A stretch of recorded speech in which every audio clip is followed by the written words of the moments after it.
You are live. I am live. You know what I am? I'm live. I am live, ladies and gentlemen. I am live on ComedySchoolsRadioNetwork.com. I am live on YouTube on the Comedy Schools channel. And I am now live on Facebook Live. And good afternoon, ladies and gentlemen, boys and girls, moms and dads, children of all persuasions. Welcome back, my friends, to the show that never ends. This show is called Living on a Thin Line. My name is Tony Vicich. It is Living on a Thin Line with Tony Vicich. That is the official title of this show, Living on a Thin Line with Tony Vicich. And I am he, as you are we, as we are one, and one is all together. Cuckoo, cachoo. We come to you every day, 2 p.m. Mountain Standard Time. Actually, right now, Pacific Time. It's actually Arizona time. You know what time it is. What time is it? It's time for Living on a Thin Line. We are your daily distraction from all the anger, anxiety, weirdness, and hoopla going on in the world today. We offer a little bit of a diversion from all the serious stuff that so many of us have to deal with on our daily basis. On a daily basis, not on our daily basis. It could be our daily basis, but that's not really that. It's might be grammatically problematical. Right there, that's a mouthful right there. Grammatically problematical. It is Wednesday, August 5th, 2020. Give a shout out to a guy who's been a business partner of mine, helps me build my websites, helps me do all kinds of cool stuff. Kevin O'Day turned 14 today. No, I don't know who Kevin is. I know Kevin a long time. I think he's older. He's younger than me, but he's older than he wants to be. Matter of fact, a lot of people who are younger than me are older than they want to be. I'm perfectly happy with the age that I am. Got some great stuff coming up for you. There has been an announcement made, and I'm going to make it here that I am partnering with a local comedian and all-around smart and wonderful guy, Jim Perry, to open up a comedy venue in the East Valley that is tentatively titled JP's Comedy Club. We made the announcement late last night on Facebook, on both of our Facebook pages. You're going to want to stay tuned for updates for this very kind of cool thing. People go, aren't you guys a little crazy to be opening a comedy club in the middle of a pandemic? And the answer is yes. Keep in mind, the club is not open now. It's not open today. It won't be open this weekend. It'll be quite some time before it is open for business. This is a forward-thinking idea.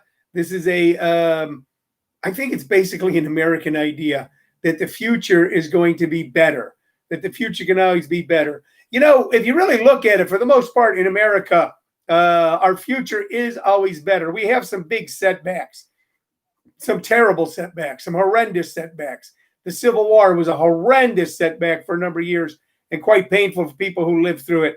Other great depressions that happened in America prior to the Civil War. There was a Great Depression, came in right after Andrew Jackson's presidency. There was a tough time to live through. The panics of the late 1800s economically were the Great World War I, the Great Depression, World War II, Vietnam, so many others. But we make it through them. And if you really look at them closely, there was always groups of individuals that went, it's not going to be like this forever. It's going to be better. And that's why America keeps moving forward. That's how we move forward from being a country that was founded basically for the benefit of white English-speaking males to being for the benefit of all the citizens of this country and a benefit to the entire world. Man, don't I sound jingoistic today? And that's not really what I'm trying to get across. What I'm trying to get across is that what makes America exceptional, what makes America great, is even in our most difficult times, many of us go, all right, let's make the best of this and try to make a little better world moving forward.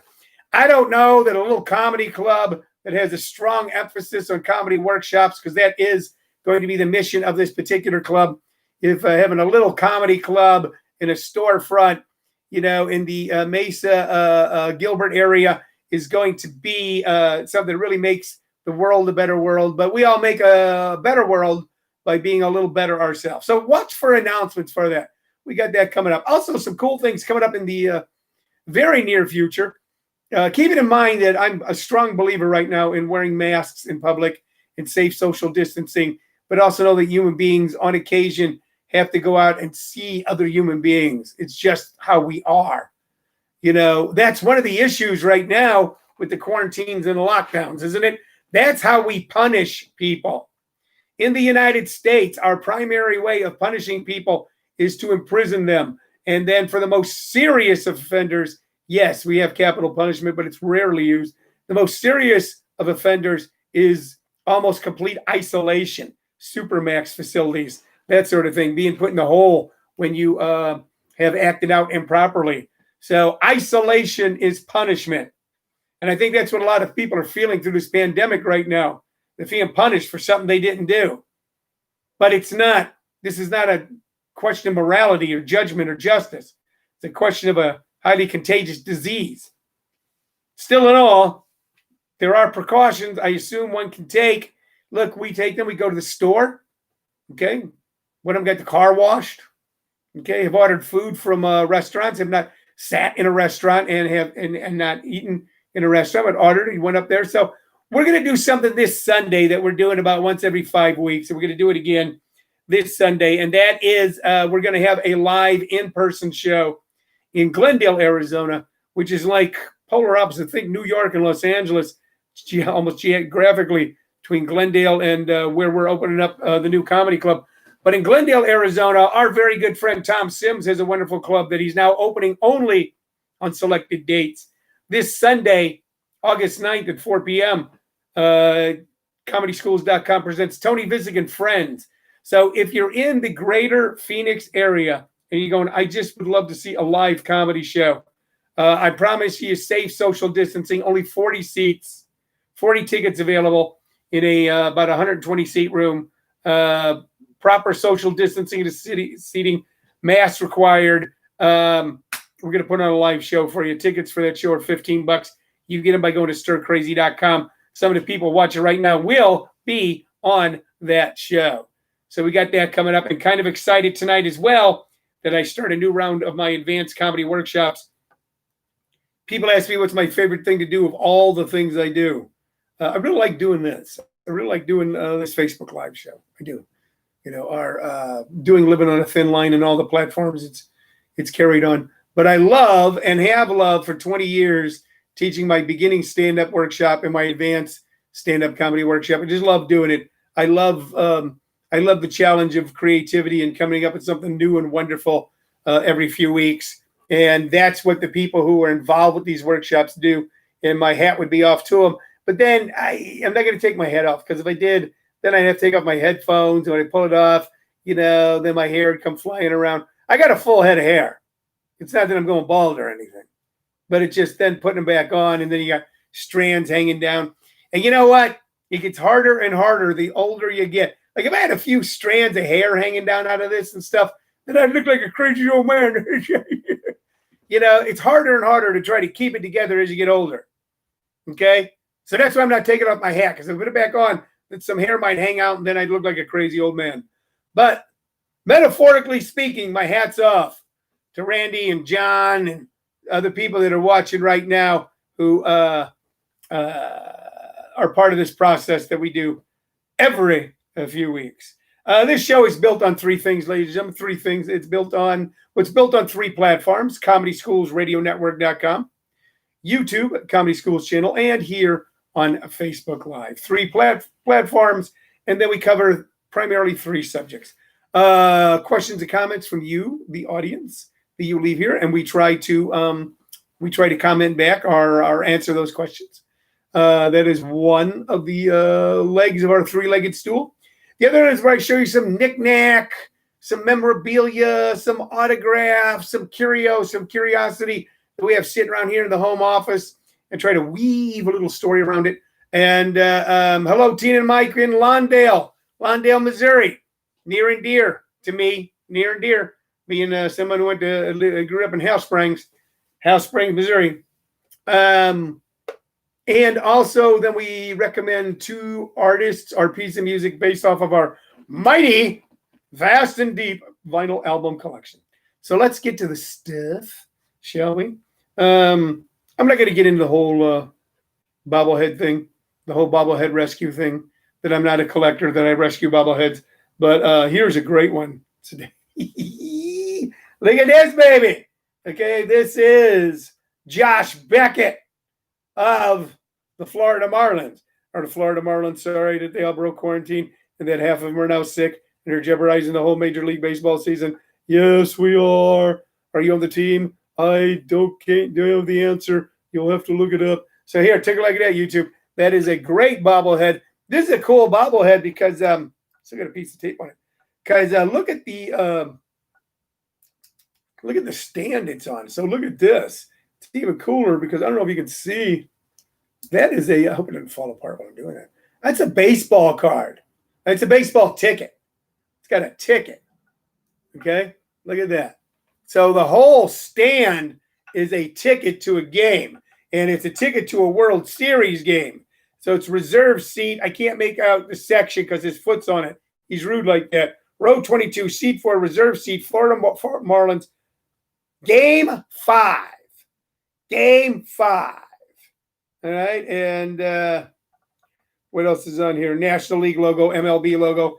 So it's a replica of a ticket to a World Series game that Josh Beckett is standing on. Pretty good bobblehead, good paint job on it. I don't know what this is here. It looks like it's broken a little bit, though. But it's part of like a rosin bag or something. Yeah. Okay. Good glove. All right. Good bobble in the head. That's what's most important. Good bobble in the head. This, like many modern bobbleheads, the head is not overly large. Originally, with bobbleheads, they were small bodies with large heads. This obviously is out of proportion, somewhat, okay, but not as much as earlier bobbleheads were. So here we go, Josh Beckett. We got this one mainly because it's unique in that the stand that he's on is a replica of a World Series baseball ticket. So we think that's pretty cool. We rescued Josh Beckett from a bobblehead fate worse than death. Being tossed in a landfill or crushed or broken someplace.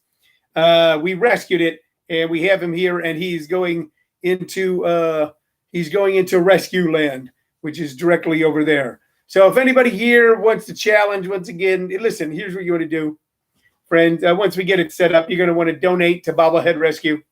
You want to donate to Bobblehead Rescue, where we can rescue bobbleheads as they make their journey from beloved mementos, usually received at a baseball game. Bobblehead night out at the ballpark.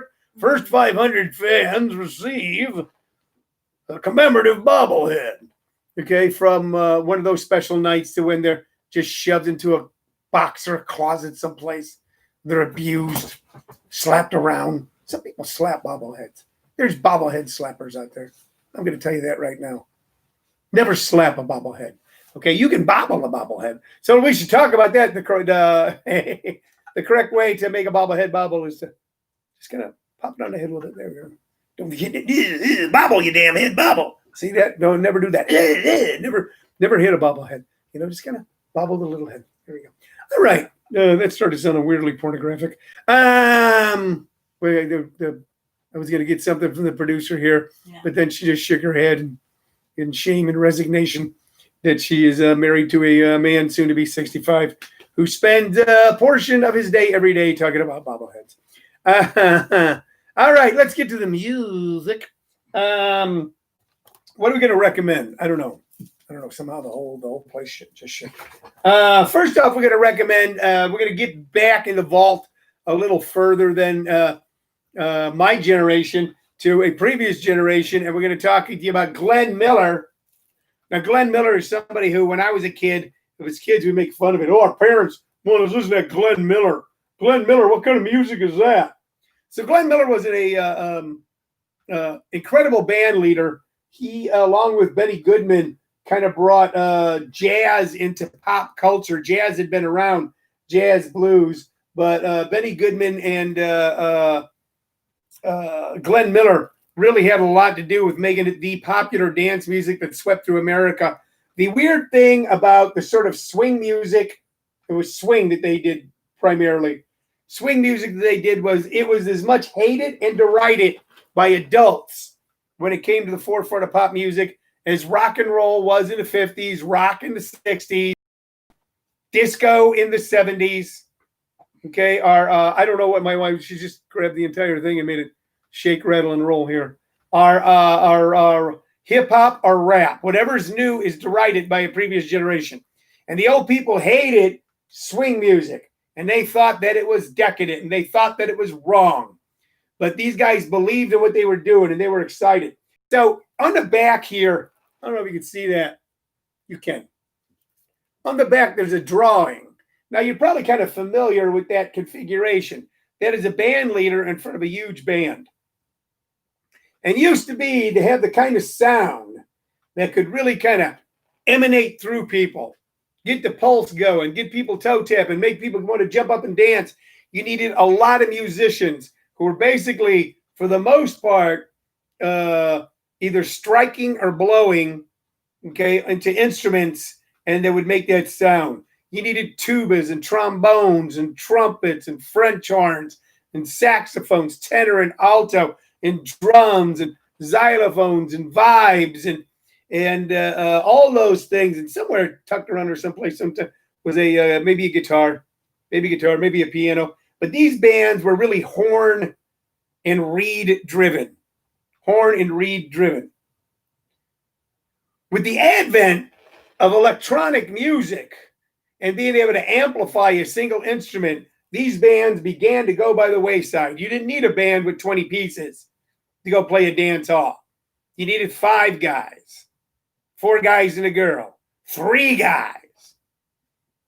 Eric Clapton, Ginger Baker, and Jack Bruce could put out a massively larger amount of musical power, just the 3 of them with a stack of Marshall amps, than 20, 40, or 50 saxophone and trombone players. And it's one of the things that made this music kind of go by the wayside. But great music it was. And some of it you kind of know, even if you're not into it. I mean, you kind of know Pennsylvania 6-5000. You definitely know In the Mood if you've ever heard it. So if you're looking for something to listen to, if you're looking for something fun, if you're looking for something out of the box, go to YouTube, okay, and type in Glenn Miller In the Mood. And tell me that's not a great tune. Tell me that tune doesn't grab you. Tell me that isn't a hot tune. Pennsylvania 6-5000, another really fun tune. Moonlight Serenade was a big hit for him. He does a version of St. Louis Blues, which is an ancient blues song that somewhere emanated out of St. Louis at the beginning of the 20th century. And Tuxedo Junction. Great music, great guy, great band, and a patriot. You know, a lot of people think of musicians as artists as being unpatriotic. During World War II, Glenn Miller joined the United States Army, and they had a band that went around and performed for the troops. And I'll just read you it here quickly. When the war came, Glenn felt that his place was in the armed services. So this is like a big star. This is as big as any star you can think of right now. This is as big as Usher, okay? As big as Eric Clapton in his day, okay? As big as the Bee Gees. A star. Glenn Miller was a star. When the war came, Glenn felt that his place was in the armed services. In 1942, he applied for an Air Force commission, was accepted, and proceeded to build a superb dance band for that service.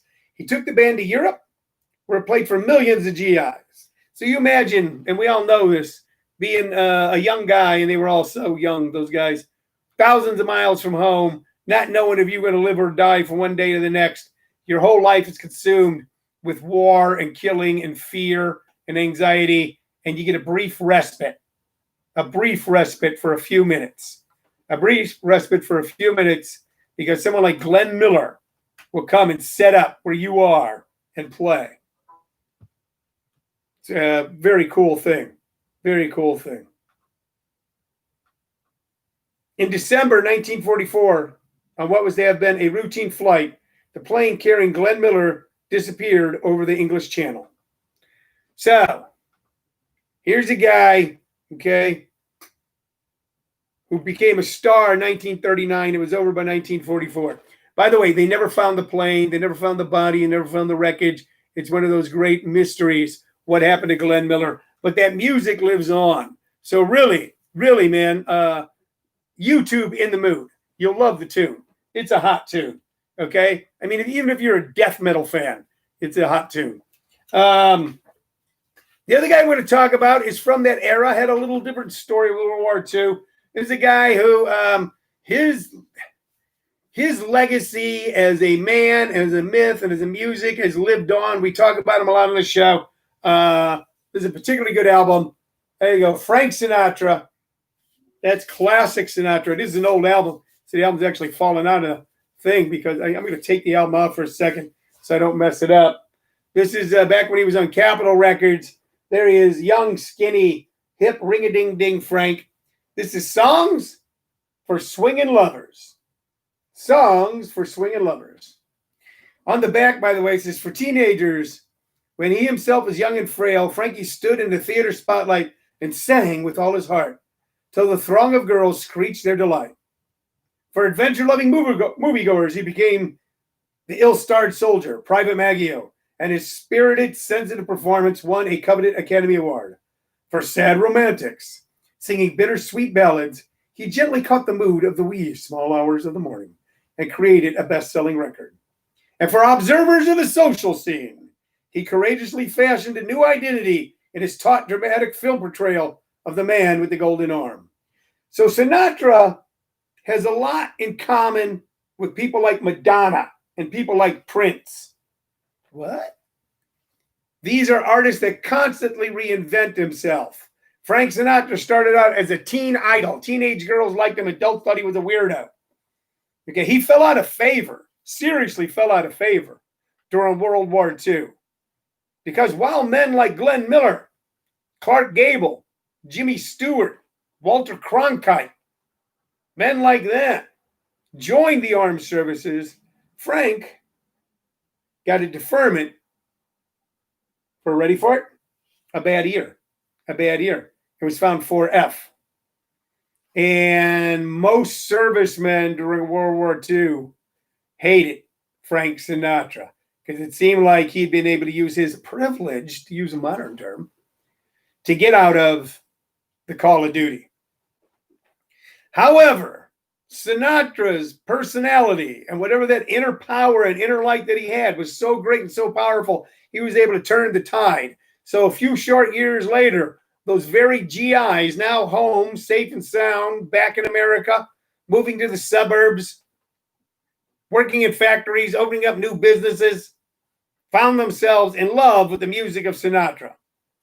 And by the way, this album has some killer shit on it. Okay? You Make Me Feel So Young. And that's why you hear a song like that and you go, all right, the guy was a jerk, but damn, that's a good song. It Happened in Monterey, which you may not know as well, but it's a great song. You Getting to Be a Habit with Me, another good one. You Brought a New Kind of Love to Me, which was a Maurice Chevalier hit. Too Marvelous for Words, another good hit. Old Devil Moon. Pennies from Heaven, great version. Once again, a song that'd been around for a while. Frank made it his own when he sang it. Love Is Here to Stay. I won't go through the whole list. My personal favorite of any Frank Sinatra song, I've Got You Under My Skin. I've Got You Under My Skin. So all on this album. And it says, finally on this album, now for swinging lovers, he returns to what is, after all, home ground, the happy task of singing the most enchantingly romantic songs he knows. No one can do this with greater verve or skill than can Frank Sinatra, who is surely one of the most knowing and compelling entertainers anywhere. So I believe that songs like I Got You Under My Skin, his version of it was introduced on this album. And what music it is. You know, whether it's right or whether it's wrong, whether I'm right or whether I'm wrong.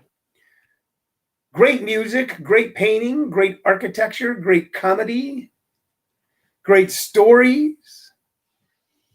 They're always greater. The great ones are always greater than the individuals that created them. And the idea that any of them should be removed from the canon of American thought or idea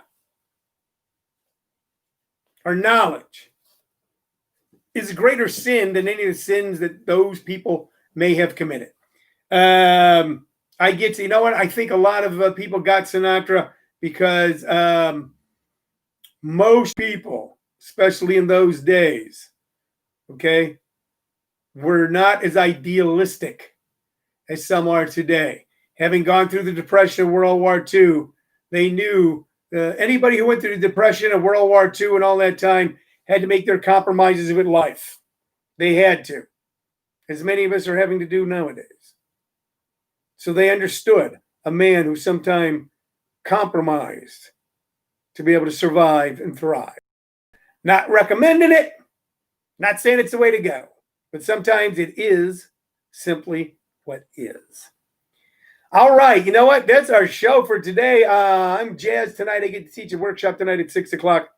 You know, I'll just say this. I was talking with Shirley this morning, and I was sitting at the kitchen table, and I was using the very phone that I'm using right now to broadcast this on, to send out messages and stuff, and I was getting a little aggravated, and I look at her and I go, look at this. Look at this. I go, I get to make a living teaching comedy workshops and putting on shows, either live or on Zoom, okay? And I've been able to do it even through this entire pandemic, okay? And I love my house.